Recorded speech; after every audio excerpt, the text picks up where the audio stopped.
He stood under the faint glow of the airport canopy in San Diego just before sunrise, one hand on a scuffed suitcase and the other on a folder that suddenly felt heavier than the years it contained. And he realized the life he'd built might not survive the morning.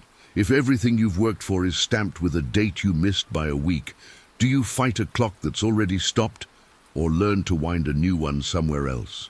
Before we dive in, if you find stories like this worth telling, it really helps when you subscribe, leave a like, ring the bell, and tell us what moment hits you the hardest. Thank you. Let's begin.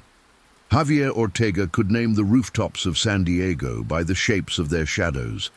He had learned the angles of sun, the way some people learn a second language, by standing in it, working inside it, and carrying the heat home in his shoulders.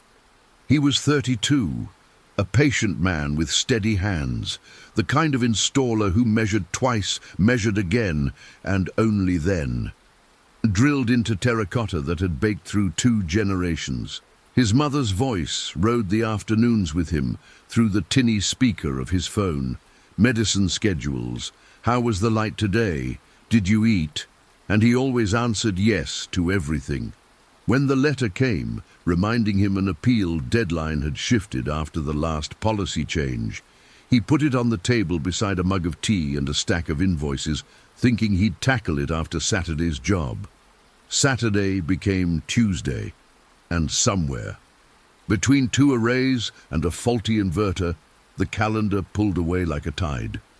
The day he arrived at a downtown office to ask for grace, he saw the expression that meant the system had no place for grace, just boxes to check and a date that refused to move. He didn't cry. He signed. He walked out with a folder that smelled like toner and dust, sat by the fountain outside and phoned Tijuana. "Mama," he said softly, "I'm coming home for a little while." A couple next to him took a photo with the skyline. He looked away so he wouldn't be in it, then stood, hugged the folder against his chest, and went to pack a life into the suitcase he'd once promised he would not use again. At the airport, he noticed what people never see until they're about to leave. The way announcements bounce off tile, the way wheels click at thresholds in the floor, the way a city says goodbye without knowing it's speaking. The departure board was a page he could not fix. He boarded with his cap pulled low, the brim shading a face that had spent years tilted up toward panels that turned sunlight into a little bit of independence. He almost reached out to touch the wing as the aircraft door closed, like a superstition, then folded his hands and let the ground move beneath him. Tijuana greeted him with noon brightness and the familiar rhythm of traffic that never sleeps the same way twice. He crossed the arrivals lane with a small axis of shame turning inside his chest. The same street vendors who once offered him soda as a kid now called out in voices he recognized. He waved without stopping, the suitcase thudding along like a reluctant dog. The apartment he rented on a month-to-month promise was clean, a little echoey, and mercifully close to the main road. He made a call to the pharmacy for his mother, another to a cousin who had a van, and no shortage of opinions. And then he sat on the edge of the bed and stared at his folder, the one with appeal long since scratched out by reality. He thought of the roofs, the roofs, the roofs, so many like pages in a book he could open at will, and wondered what his hands were for now. The thing about hands that have learned the weight of work is that they don't forget. Within a week, he was up early, walking the hill to a small technical institute he'd read about on an online forum, a place where local students tinkered with circuits and recycled everything they could get their hands on. He didn't know anyone there. He waited until a class let out and asked the first person with a badge if they needed a volunteer who knew how to coax power from stubborn sun. The man with the badge turned out to be a professor with kind eyes and a habit of taking notes on the back of receipts. "Tell me what you see when you look at our neighborhood," the professor said, sweeping a hand toward the blocks of tin and concrete. Javier tilted his head, felt the old mapping return. "I see rooftops that could feed a small grid," he said.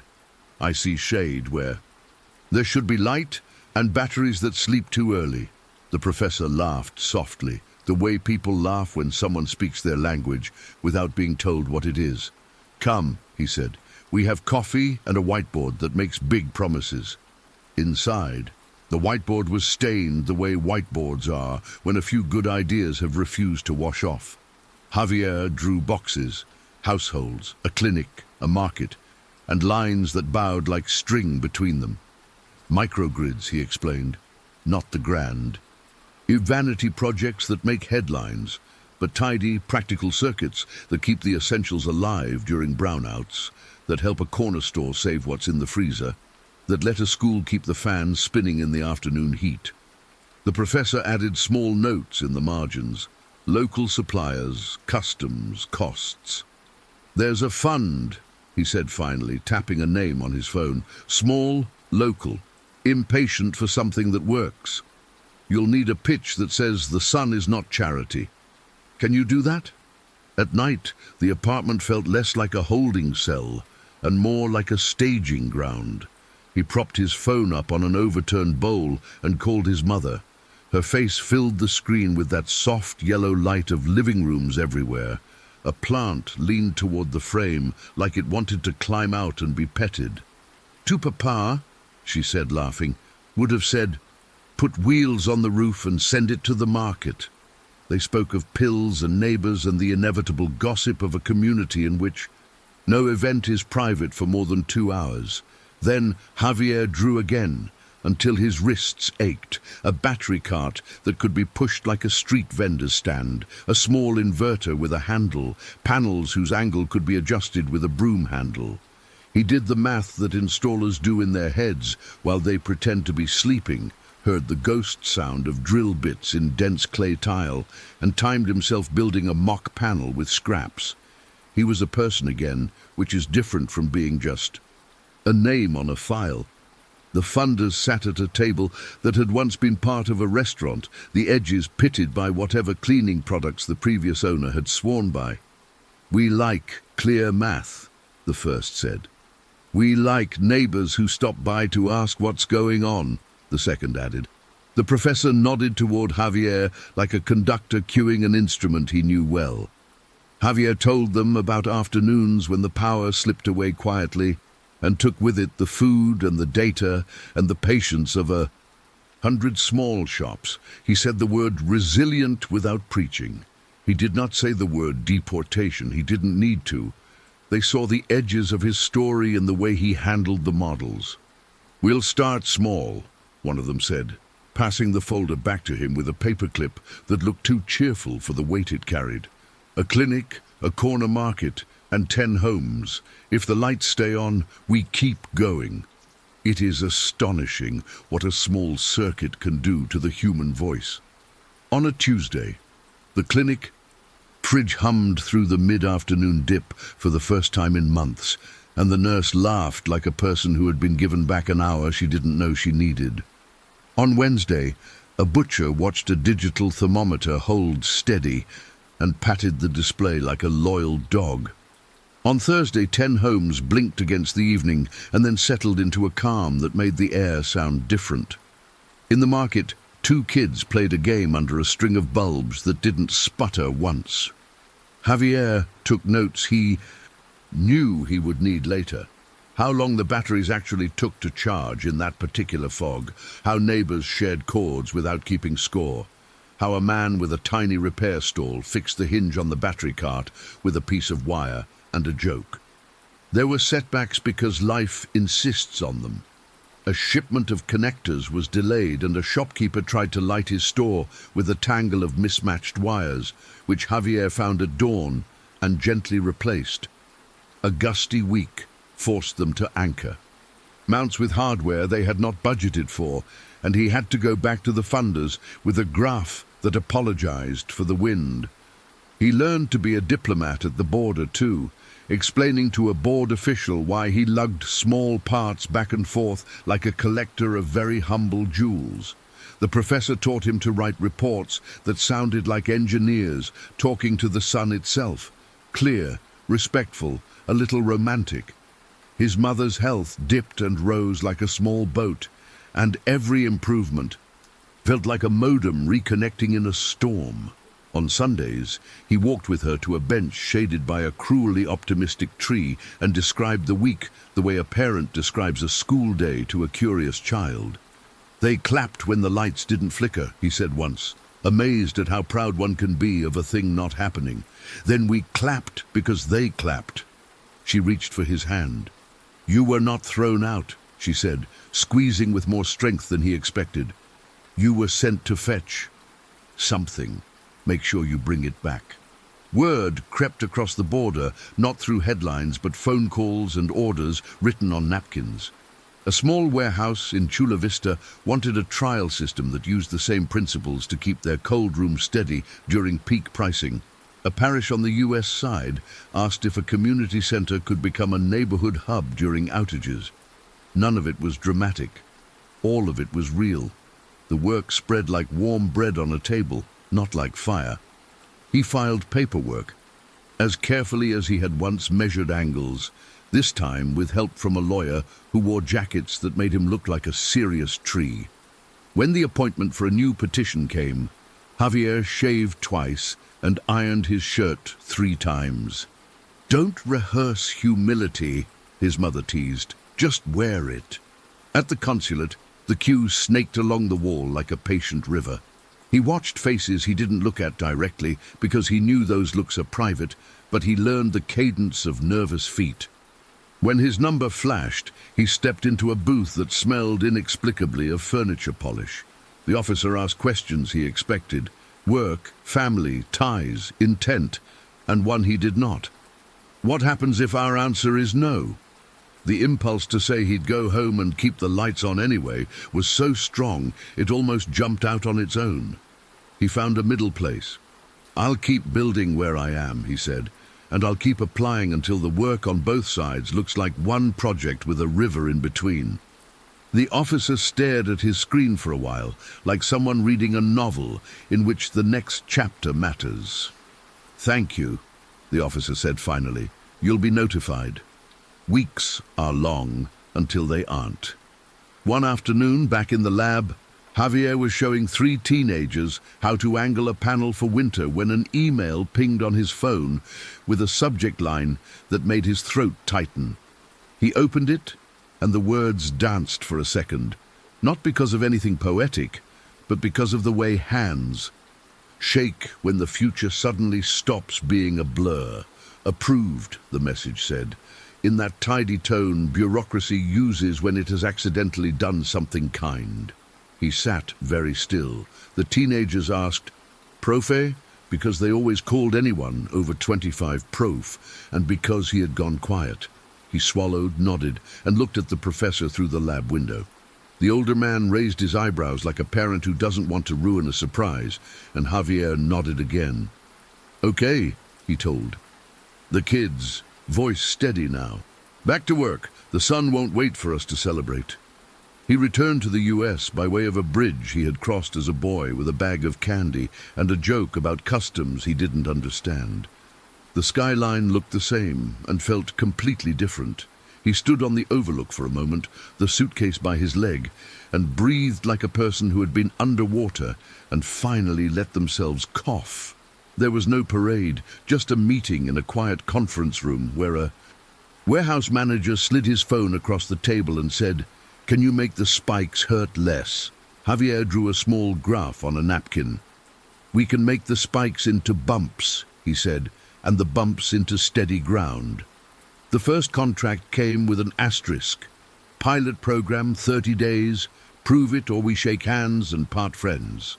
He walked the cold room with the site foreman, fixing the mounting plan with painter's tape and methodical charm.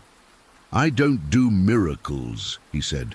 "I do math, and math is good at miracles that won't call themselves that." They installed on a Monday, watched the meters through a Wednesday that would have bent the graph into pain, And on Friday, the manager leaned back in his chair with a smile that belonged in a better story than most spreadsheets get. "We'll extend," he said simply. "We like clear math." By winter, the cross-border map of his life felt less like a tear and more like a stitch. In Tijuana, the clinic switched to bigger fridges, and the nurse started labeling vials with a joke about having trust issues with outages.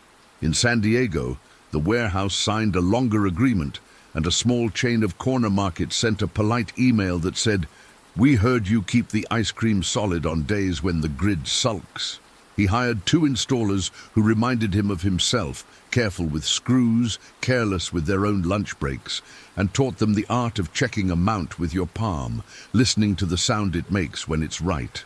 He put the scuffed suitcase in his office corner because it had become a kind of flag, a quiet declaration that journeys can be repurposed into tools. 1 year later, he walked into a room that smelled like coffee and dry markers to pitch a national contract that would have seemed laughable the day he sat by the fountain with that folder of dates.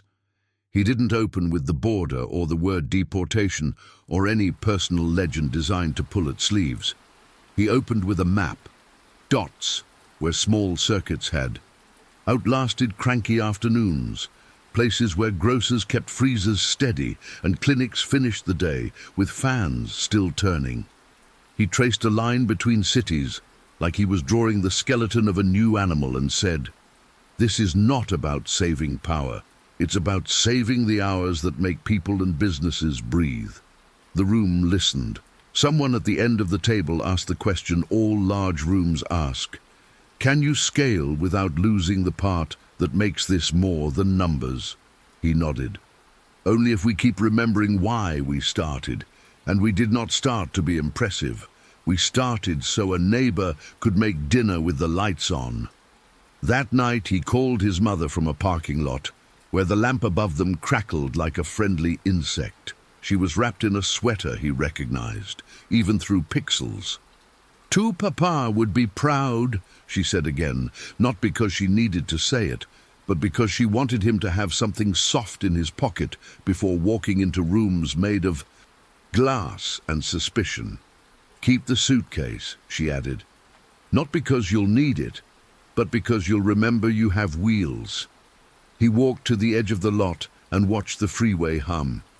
He could name the rooftops on this side too, not because he had measured them, but because he had learned to read a city by the way it exhales at dusk. He thought of the professor, of the kids in the lab, of the nurse who clapped when nothing flickered, and of the butcher who patted a digital display like a pet. He smiled at the improbable arithmetic that had brought him back, that had taught him the border is not a wall in a story, but a plot point, a place where a chapter ends so the next one can figure out what it's made of. Tomorrow there would be signatures and toolkits and spreadsheets that tried to capture the particular bravery of people who keep showing up for ordinary electricity. Tonight, there was the sound of cars and a sky that hadn't decided yet whether to keep a few stars for itself. He lifted the suitcase handle and let it fall, a small ritual that clicked like the closing line of a good paragraph. He breathed in that familiar, generous air and spoke aloud, because sometimes you have to hear it to believe it. "We made the clock stop," he said softly, "so we could build a better one." Tell us in the comments which moment stayed with you the longest and whose lights in your life you'd like to keep on.